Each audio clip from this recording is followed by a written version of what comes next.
So let's have a look at some illustrative games with these D6 systems that I think we can learn a lot from. We're going to start off with Kasparov, and we're going to look at some other top players, and hopefully we can learn a little from them.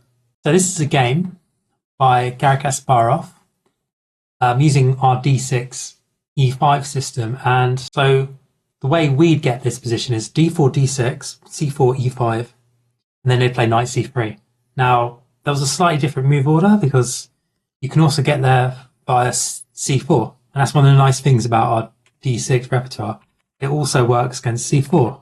So that's cool. And here we just transpose. Now, this is in Hamburg in 1985 against Grandmaster Hubner. And Kasparov plays the way we want to. So it's good for us. And I'm really impressed by how tactical and lethal Garry plays here because he never stops in this position. White wants to play a sort of Maroczy bind.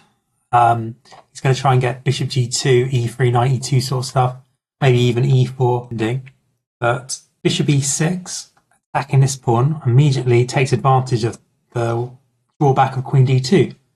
Because with the queen on d4, it was defending c4. And now, white kind of loses a tempo. I mean, to either play b3, which I think would be the main move here, or we played in the game, knight d5, which is interesting, but I think black is doing quite well here after knight e5.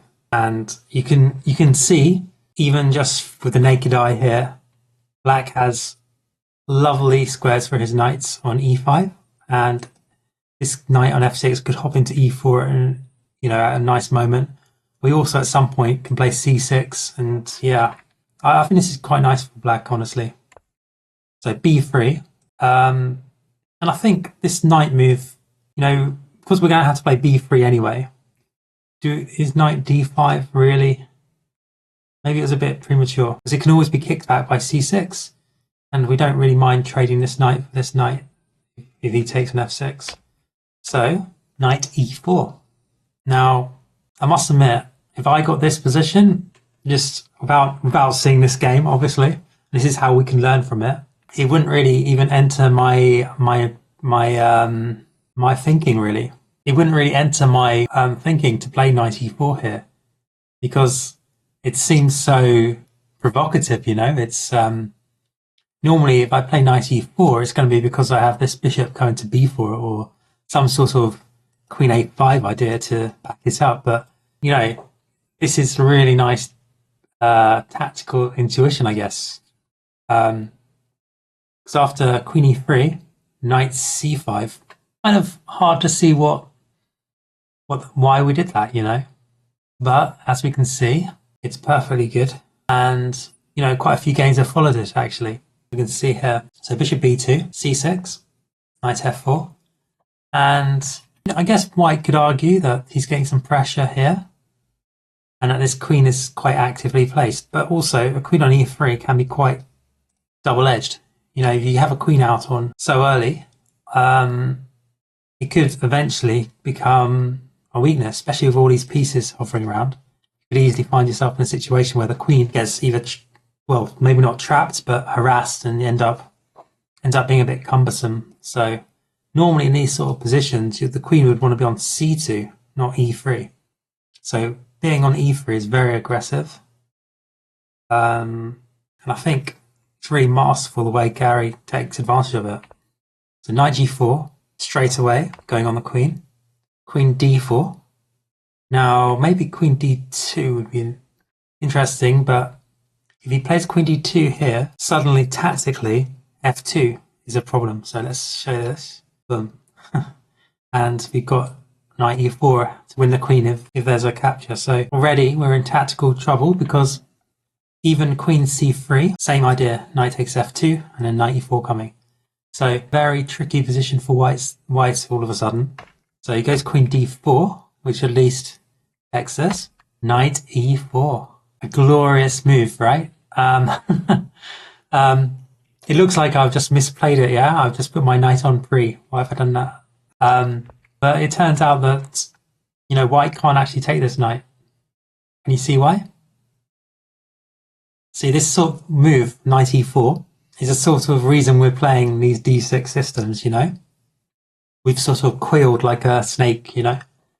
I think it's just a really clever idea. So can you see why white can't take this? So let's say white did take this. Well, what do we do now? Because we're a piece down, we need a move. Well, the main points here is queen a5, and we're actually going to win this queen. It sounds crazy, yeah? But there's absolutely nothing white can do, because if the guy's king d1, we're going to take on f2, we're going to pick up this queen, and king can only go to d1. That's the only king move. And if he does anything else, so b4, we can just take it. Bishop c3, we just take it. And we do the exact same thing, but with more material for us. So he can't actually take it. And when you realize that, you'll realize that white's in a lot of trouble here. He's forced to do something about this threat. We're threatening to just take on f2.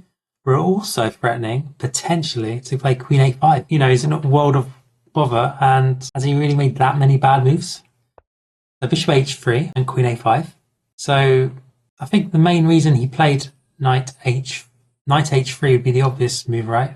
But we look here. So what's interesting here is that the engine actually wants you to sack this rook on h1 and maybe just about hold. I also think it's quite cool that we have a game in the 2000s where white actually played knight d3 here, and after f5 black was completely winning, but somehow white held on to a draw there. I don't quite know how. But in the game, bishop h3 was played, so play this move, queen a5. Now I think a lot of us here would probably not have the courage to play queen a5 unless we had really good tactical intuition. But the main point is that we're not going to try and grab material, because we have to be a bit careful here, that because our king is on e8, right?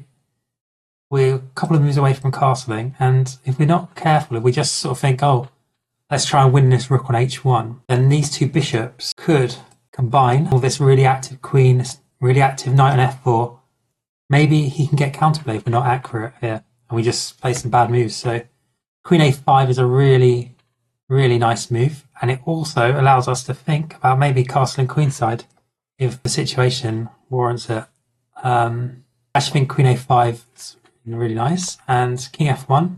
Now we takes an e6, so it's getting crazily complicated. Takes back, and the computer thinks we're winning now.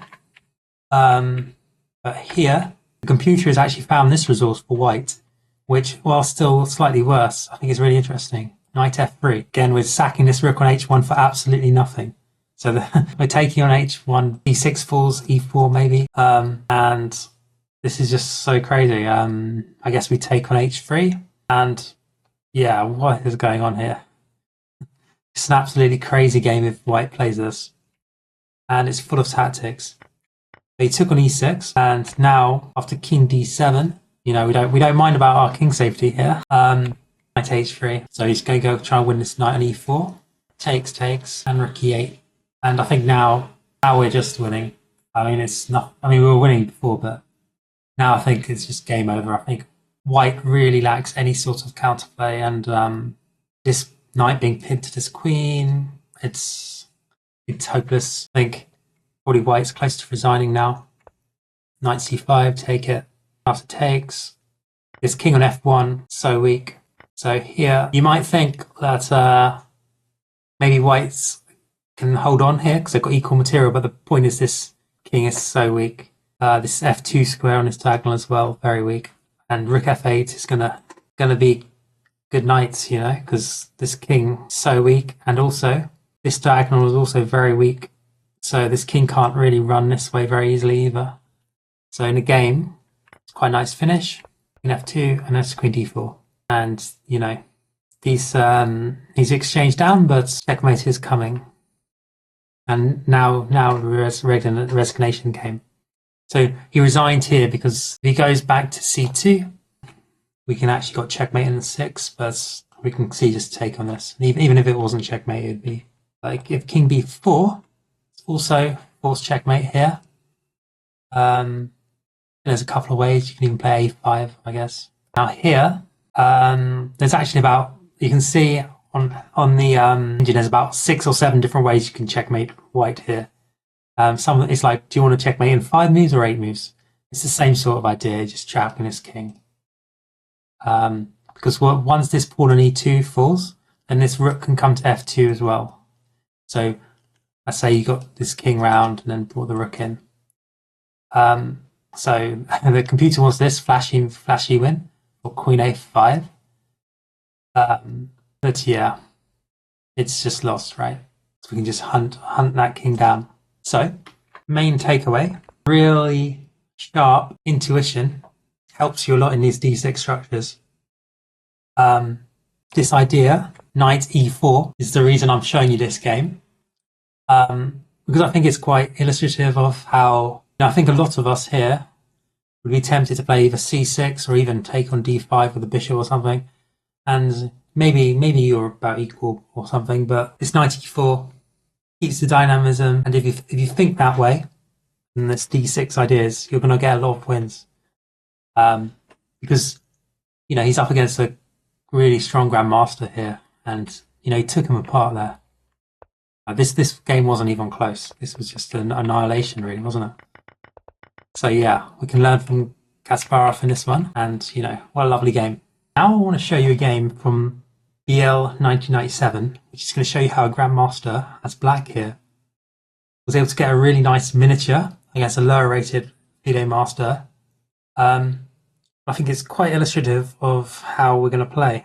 So again, this one went via our move order, which just this one went d4, d6, c4, e5. And again, knight c3, which is one of the most popular moves for grandmasters in this position. And we take on d4. Queen takes, knight c6. And as you'll remember, we got this bishop e6 idea. This time, they play b3.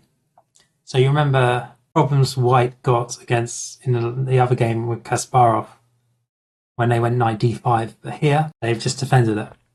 So a5, which, again, illustrative because it's really tempting in these type of positions to play passively, right?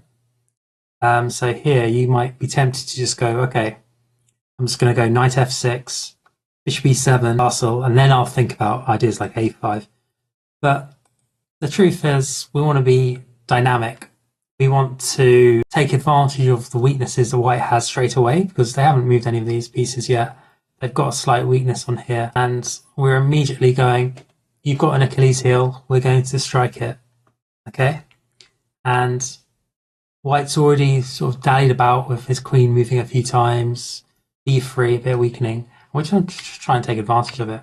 And very thematic, a4, and it might look like a bullet move, If you're online, you'll play players. I'll play e5, a4, h5, h4, all this sort of stuff. But here it has a very real point because this pawn on c4 is being attacked. So he can't really take with a pawn. He doesn't really want to be saddled with this. And yeah, this just doesn't look nice. I think we could probably take this and this is going to be permanently weak. So we're also threatening to just take on b3 because of this rook can come swing down to a1 and take that rook. So it's quite a clever idea. So really, there's only really one or two moves here. We can either play rook b1 to defend, or we can take with the knight, which doesn't work out, and you're going to see why. d5. So again, d5, very dynamic and active move, right? Because we could play bishop e7, we could go knight f6, but again, we're lashing out with d5. So why did we do that?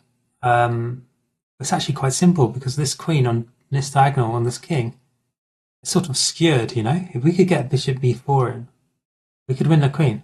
And we're also, you just take this pawn on c4 because this knight is starting to look a bit overloaded, yeah? Now, in an ideal world, white would play knight c3 here, but we can probably play d4 and then we can maybe even win this queen. So we're looking at an engine here. White only really has one move that saves him. In fact, black is a lot better here. And that's to play c5, which is a nasty looking move. It's a crazy looking move. And, I don't know what black specifically was planning here, but even an idea like knight f6 appeals. Going to go knight e4. You could even consider d4 here. Then you're just going to play bishop d5. You could even consider taking a4, which looks really provocative, but we're just going to take on c5, threaten bishop b4. We're going for activity at all costs, right? Playing the game, took on d5, which isn't good. But there isn't much in the way of options here because of how this skewer really hamstrings him. So he takes, and rook takes a4, again causing all sorts of trouble for white. And I think you can see if you have this position against your opponent, regardless of their rating there, this is almost impossible to defend. You're going to make a blunder here because bishop b4 is just coming. I mean, who can defend this? I don't know. Not me for sure. Like what can you do as white here to even fight on?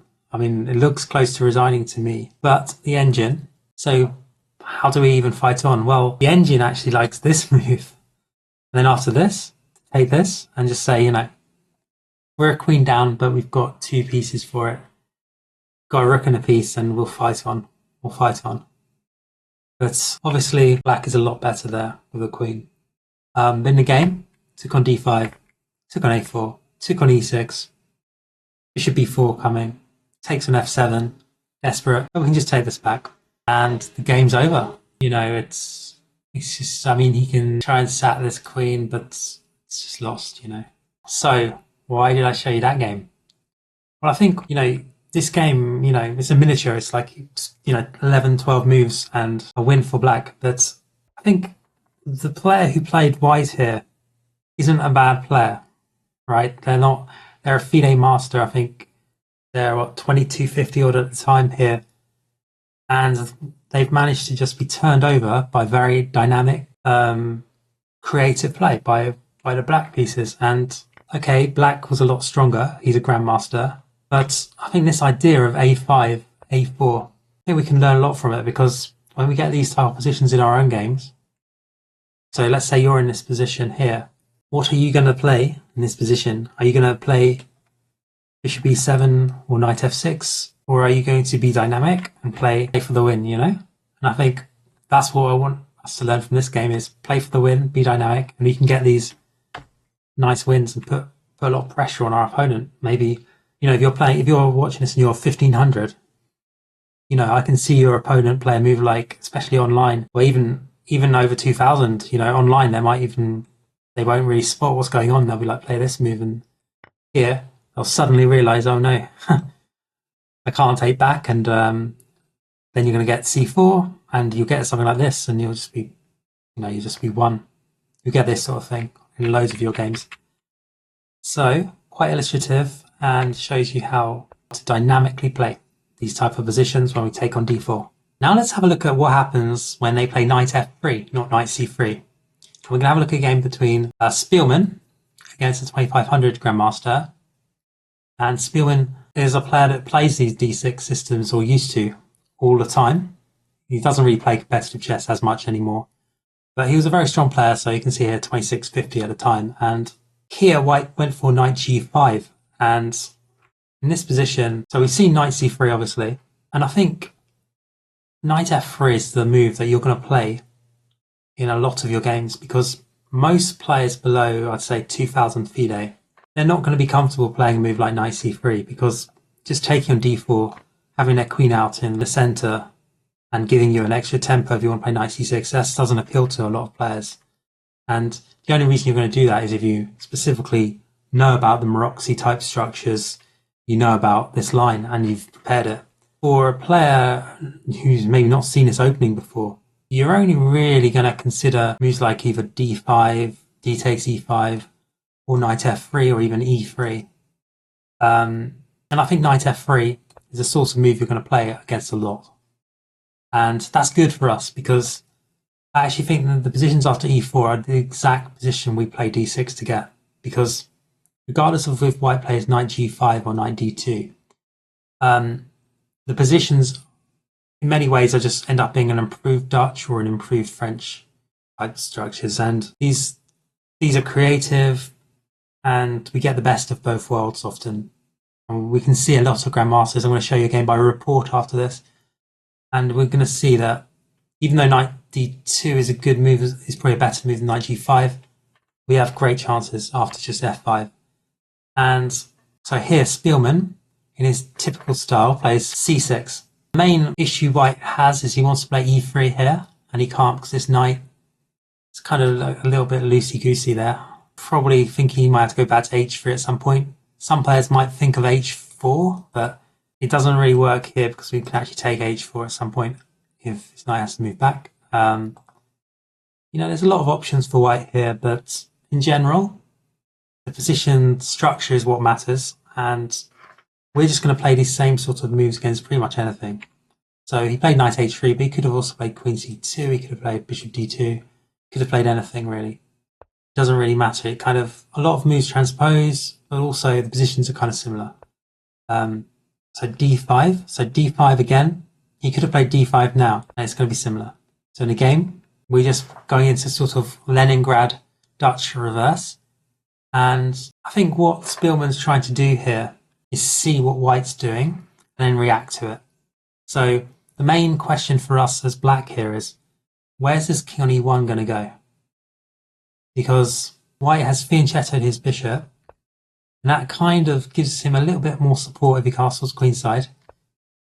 But if he castles kingside, then we've got a ready-made attack with knight g4, queen h4 ideas. There's also a modern way of playing where you just play like bishop e2, keep your king on e1 for the entire game. So we kind of want to know what white's doing, right? Before we get too committal. And then we're going to react to it. So knight g4, bishop e2. Knight g4 is always a good move in these type of positions because worst case scenario, we just get back to e5. And it's another lovely, lovely little square covering these lines. We've even got ideas to bring this knight in this specific position. Both knights coming. So knight c5 is quite a clever idea. The idea being, if he takes here, we might just go knight d3 check first. Just throw it in. Rook d1. Now, it's just a little too committal. It basically tells us that white isn't going to castle queenside. He's not going to stay and do anything much on this side of the board either, because his rook on d1 means he's not going to pawn storm so much. Essentially, he's just got one real plan, which is, I guess, take on d6 at some point. But that's not too much of a worry because, as we see in the game, queen h4, we're not so worried about this pawn on d6. It's important not to get passive here. We're just going to react to his moves with really counter-attacking principles. So queen h4 is a lovely move because we've now got some ideas, or even playing f4. So if it was us to play, we could maybe play f4 here, which looks crazy, but the point is f2 is very weak. So you can't take with the knight because of checkmate on f2. And let's say, just do like a visualization here. If he took with the pawn, do you see a move here that we could do? Let's say it was black to move here and we played f4. What would happen if they took on f4? Well, that's right, we'll play e3. We can use the fact that this is pinned. We've got e3 coming. And if they castle, we'd have f3, and the bishop would be almost trapped. So black has a very real threat here. So taking on c6 is too slow because we can just take it back. In fact, in specifically this position, we could probably just go anyway. Let's have a look, actually. So yeah, in this position, we've got the engine helping us, and yeah, just f4. And white's in a world of difficulties, probably almost losing, because this pawn on f2 is so weak, and we're threatening f3. And we're even afraid to take on e3. I mean, there's a lot of things going on for him. If he takes on d6, so if he takes on d6, he's actually got quite a few problems with e3, so he might even be able to take on e3 this way. And yeah, the computer thinks that's winning. Queen d5, I think bishop e6. Actually, maybe not. Bishop e6, queen g5. Oh, same thing. Quite a nice little tactic here. We can take.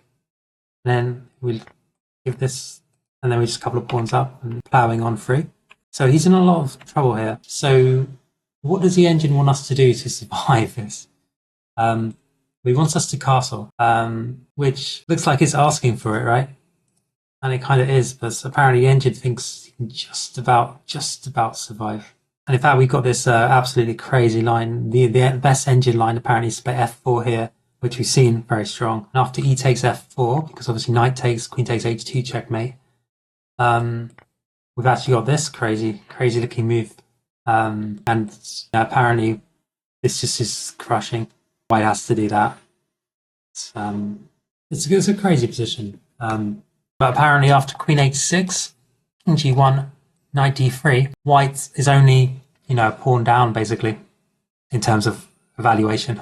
But, you'd have to defend like an engine to find all this. Going back to the game, he went knight a4, which is just a blunder, I think. I mean, I guess he's just trying to get this knight off. But I think he misses just how powerful f4 is. F4 is just such a thematic crusher, and it's doubly more powerful without this knight here to protect. So again, we've already seen that d takes c6 doesn't work, and it's probably even worse now. So take on g7, take on e3. It's worth noting that the castles here is f3, because that bishop's actually trapped. That's one of the big problems here. You can't even find a place to move. And then once this g pawn goes, you've also got this knight also. So let's say it's just like this knight's also unguarded. It's pretty much almost resignable here. Queen c3. So he's trying to somehow. He's basically saying and hoping that black goes wrong here, hoping that it's not a checkmate or anything. But after rook takes f2, I think it's a bone crusher. It's like now checkmate looks like it's coming. There's so many things here. So like let's say white tried to move his knight somewhere. Well, he can't even move his knight somewhere, but I mean, obviously he can't take f2 because queen takes checkmate, but if the knight ever did move, we'd have forced checkmate with just the rook moving, and then queen f2. So we're threading so many things here. I mean, even rook takes g2, followed by queen takes h3 would be a very easy win. So anyway, he goes bishop h8, so I guess he's just queen g7. So if we were sleeping, maybe checkmate on one for white. But no. Just rook takes g2, I imagine, just wins. King f1. So obviously now queen takes h3 would walk into checkmate, but we just got knight e5. So we're just going to do the exact same thing, but move later. So the main point here is that if bishop moves, we're going to take on h3. Else we're just going to take on h3 with I guess, the bishop. Then go queen f2 checkmate. So the only testing move, I guess, would be this.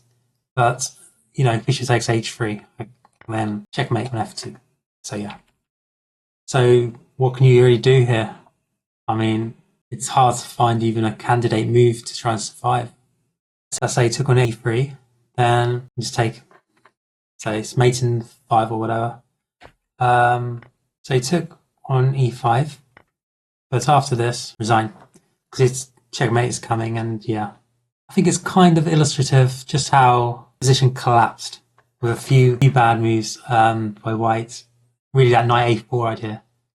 This end positioning is obviously just one, because she's going to move the rook out of the way and then checkmate. I thought this idea with queen h4 was really nice. And then the f4 idea. And I think it's kind of illustrative because I can see a lot of players as white doing what white did here. I mean, white's no rubbish player. He's like 2,500.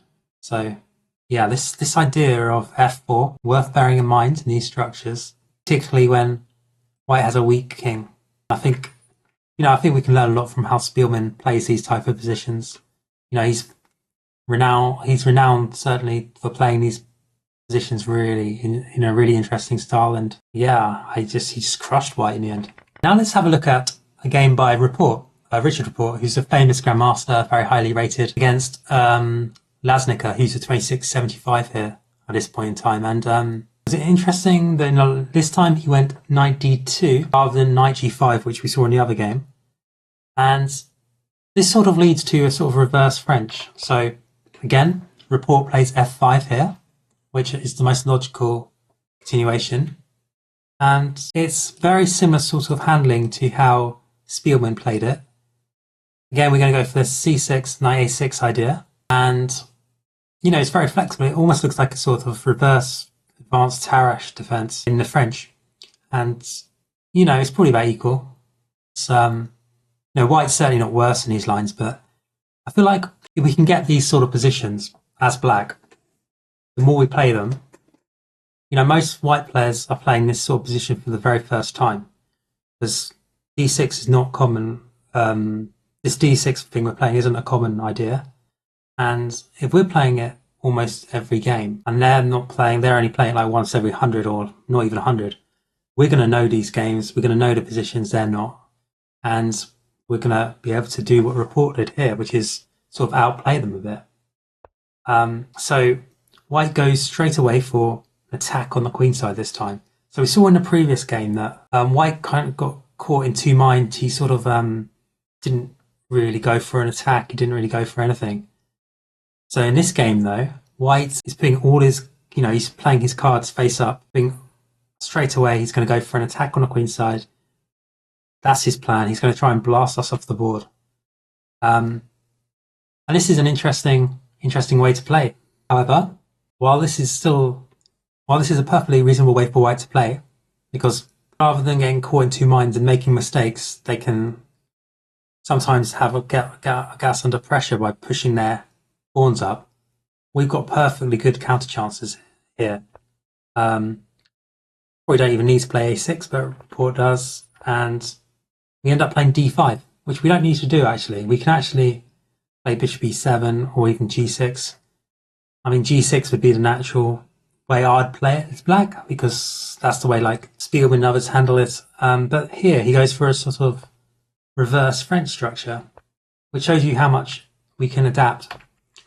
And after they castle and we castle, we have this interesting position, and we can immediately see after rook b1 comes that white has every single piece, pouring down on our queen side, and he's got all his knights coming in. He's got his bishop even sort of eyeing a6, and you can see that now we've got some questions to answer here, because if we're not careful, we could just end up blasting off the board here on the queen side.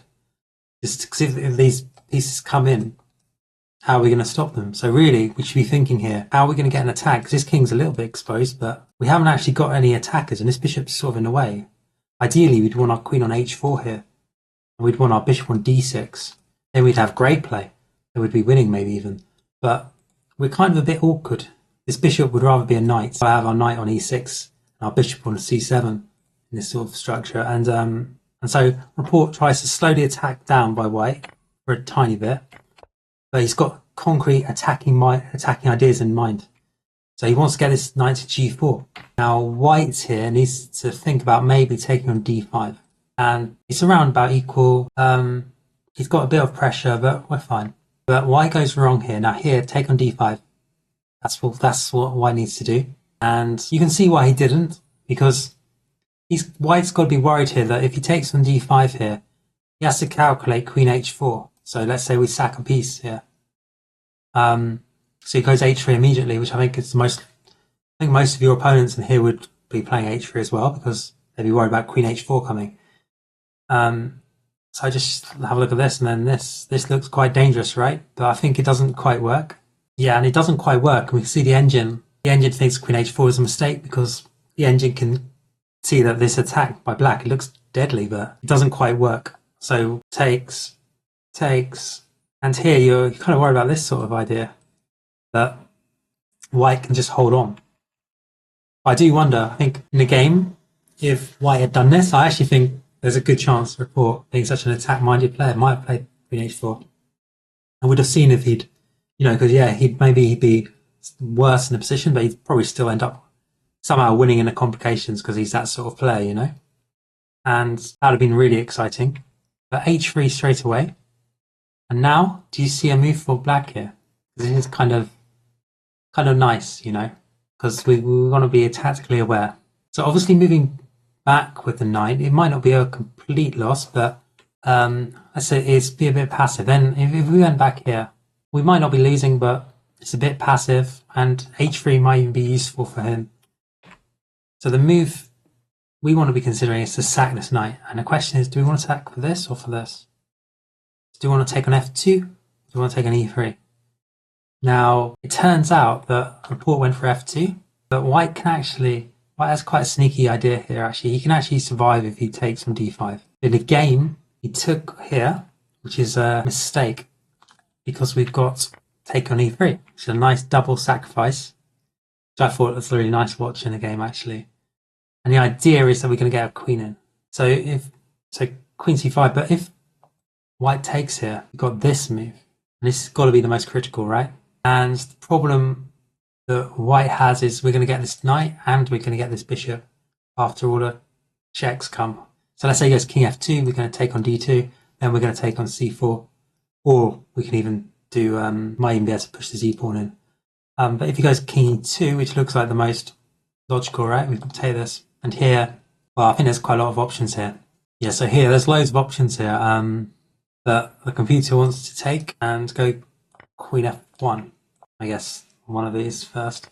Maybe queen d3 first, but yeah, you can see that white is going to have to be really careful not to just get checkmated. His king is very weak, and we've got these lovely pawns coming, so it's going to need.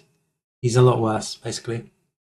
So you can see why white didn't want to go into this, but it turns out he has to go into this, even though he's much worse. Because after queen c5. Same idea, but you don't have those two extra pieces for a bit, and he's just lost because queen takes g2. So it's a nice checkmate. If he does something like, I don't know, take on e6, you know, we've got this nice checkmate, I guess. So in a game, bishop f1, trying to defend g2, knight d5, ready to take on d2. Also got ideas of just queen e3, checkmate. Yeah, this is nasty. King e1 trying to run away. Queen g3, resigned. So why did he resign here? Well, he's tactically, it's like -7, so because he's gonna this knight's gonna go. So let's say king d1, and here, you know, king. Let's say he goes king c2. We can probably just take this, you know. And okay, you might be thinking, well, you know, it's only the exchange down, but the problem is these pawns so strong, king's so weak. You know, it's actually, yeah, it's just resignable. But it's a very nice game by Report. So we saw in the game that how he just sort of slowed down the attack by white and became the aggressor with that lovely sacrifice, double sacrifice. However, one of the things in hindsight that you might say is like the engine thinks knight g4 might even be an error because now that we know that queen h4 doesn't quite work, it'd have been really interesting if white had played the right move here, because I think that would have made for an interesting game for us to watch as well. But, you know, lovely tactical miniature by Report. And I think it shows us how dynamic these positions can become very fast. Because you wouldn't think it, you know, it's not a Sicilian dragon or something like that, but, you know, these attacks are worthy of any Sicilian, you know. And, you know, white, very strong player, 26-75, just blasted off the board, you know. Fantastic play by Report. And yeah, I think it teaches us, you know, to be tactically aware, always. Now I want to show you a game between Ivan Sokolov and Tony Miles. So Ivan Sokolov has been to 2700 FIDE. At the time, he was lower rated. He was a bit younger. He was around 25, 30. No, sorry, 25, 25. And he was up against Tony Miles, who's a very famous British grandmaster and was quite famous for playing creative openings. And here, so we got d4, d6, and they went knight f3, bishop g4, which is what we recommend in our rat opening. And I went for c4. Now this is quite theoretically heavy move, because now we saw in the previous games they went c4 here, and then we went e5. So here again we're going to play for e5. We could, obviously the main difference is here compared to previous games is this knight being on f3 kind of means we have to be a bit more careful of taking on e5. Obviously the knight being on f3, but however, it's still very possible because we can take on f3. It's knight d7 is also very logical. Sort of gets us into sort of old Indian. But he plays e4 here, and this is very, very interesting. So he's got these 3 pawns and gets a strong center where we can play e5. And I think we've sort of transposed almost into an old Indian. And we're going to try and get bishop on g5 if we can. In fact, I think I'll do a video on old Indian as well. It's quite an interesting opening to pair with the rat defense. They're quite similar. And here we're just going to get this bishop onto g5 and try and swap it off. So kind of hard to assess this position. We've got some weaknesses on b5. So that's not good. However, Tony Miles has a plan here. He's not afraid to move his king. and he intends wants to attack. So he goes for knight h6, queen b3. I think king e7 is a very interesting move.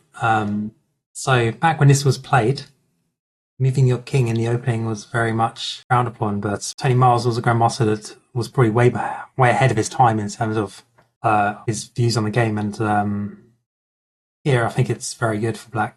It kind of looks crazy position, very untheoretical. What makes this interesting is there's no obvious attack for black on the king because his king's quite safe. Sokolov has played with quite sensible moves there, and he's got this he's sort of just going for the queen side. But this queen is maybe a bit weak. It could potentially get trapped. Has to be a bit careful of tactics. And after knight a4, b6, just covering everything. Takes. Now structurally, this is not nice for black because queen c6 potentially in the future could cause some problems. And then king d8. So the real question here is this queen strong on c6 or is it weak? Is there some way we could play like a4, rook b6 at some point? Not now because of queen covering on a8, but you could see a future where this queen somehow traps itself in. Even knight g8 to b7 at some point combined with a4. So there's been a lot of tactical considerations here, but the computer thinks it's around equal. Obviously, they can see much further than a human.